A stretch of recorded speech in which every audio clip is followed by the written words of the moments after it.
Selamat siang semua anak-anak. Semoga kalian dalam keadaan sehat. Demikian juga anggota keluarga yang ada di rumah.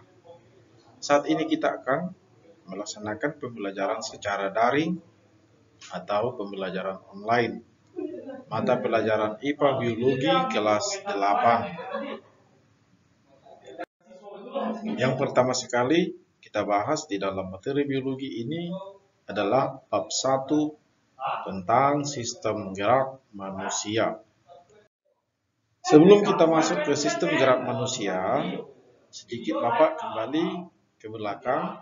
Ketika kita kelas 7, gerak ini sudah pernah disinggung. Karena gerak ini merupakan salah satu ciri-ciri yang terdapat pada makhluk hidup. Namun saat ini akan kita berdalam sedikit tentang sistem gerak pada manusia. Sistem gerak pada manusia terdiri dari rangka atau tulang yang berfungsi sebagai alat gerak pasif, otot sebagai alat gerak aktif, dan sendi atau persendian yang berfungsi sebagai penghubung antar tulang. Tulang merupakan alat gerak pasif karena tulang tidak dapat bergerak sendiri tanpa dukungan dari gerak otot. Sementara otot merupakan alat gerak aktif karena otot dapat bergerak dengan cara memendek atau berkontraksi dan memanjang atau berelaksasi.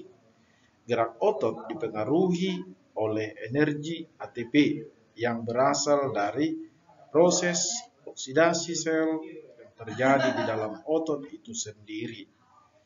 Ada pula sendi yang berfungsi sebagai penghubung dua tulang atau lebih, sehingga hubungan antar tulang-tulang yang menyusun sistem rangka dapat digerakkan dengan bebas dan leluasa. Yang pertama akan kita bahas tentang fungsi tulang atau rangka manusia. Berikut adalah fungsi rangka manusia. Yang pertama, untuk membentuk postur tubuh. Yang kedua, untuk menegakkan berdirinya tubuh. Yang ketiga, sebagai alat gerak pasif. Yang keempat, sebagai tempat melekatnya otot. Yang kelima, melindungi organ tubuh yang sangat vital. Sebagai contoh, organ jantung, mata, telinga, paru-paru, dan organ-organ vital lainnya yang terdapat di dalam tubuh.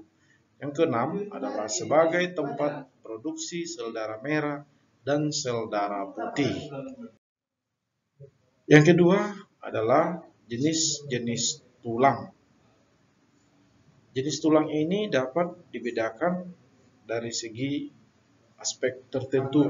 Misalnya, jenis tulang dapat dibedakan berdasarkan struktur zat penyusun selnya yang menyusun ruang antar sel tulang itu, yaitu jadi tulang rawan atau disebut juga dengan chondrion atau cartilago, dan tulang keras atau disebut juga dengan osteon. Tulang keras dapat dibedakan berdasarkan matriks penyusun jaringan tulang keras itu sendiri atau berdasarkan struktur susunan selnya, yaitu tulang kompak dan tulang spons. Tulang penyusun rangka tubuh manusia dapat juga dibedakan menjadi 3 macam berdasarkan bentuknya, yaitu tulang pipi, tentu bentuknya memipi. Kemudian tulang pendek, ukurannya pendek, dan tulang pipa yang bentuknya memanjang seperti pipa.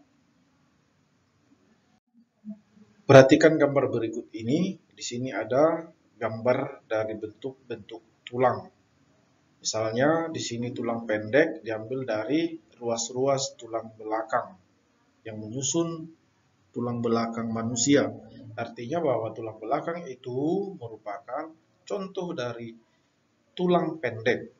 Selain itu, tulang pendek juga dapat ditemukan pada ruas-ruas jari tangan dan ruas-ruas jari kaki. Kemudian yang kedua tulang pipi. Di sini contoh tulang pipi diambil dari tulang gelang bahu atau tulang panggul. Tapi di sini terdapat gambar tulang gelang bahu. Ini merupakan salah satu contoh tulang pipi. Selain itu, tulang pipi juga dapat ditemukan pada tulang tengkorak kepala, tulang rusuk, kemudian tulang dada. Kita lanjut ke tulang pipa. Tulang pipa tadi, seperti yang sudah Bapak jelaskan, bentuknya memanjang seperti pipa, dapat diambil, misalnya contohnya seperti tulang paha, tulang lengan, tulang betis, tulang kering, dan tulang selangka. Itulah beberapa contoh yang dapat kita lihat dari jenis tulang berdasarkan bentuknya. Demikian pembelajaran online yang bisa kita laksanakan pada hari ini. Apabila ada pertanyaan yang akan ditanyakan oleh anak-anak kami sekalian, silahkan hubungi Bapak melalui WA. Bisa di grup atau bisa juga di Japri. Sebagai penutup dari pertemuan kita hari ini, dari pembelajaran daring kita pada hari ini, dikerjakanlah tugas-tugas yang ada di dalam layar monitor Anda. Ada 5 soal di sana tugas yang akan kita kerjakan. Kerjakan itu di double folio, kemudian dikumpul. Nanti teknik pengumpulannya akan Bapak konfirmasikan lewat WA kita.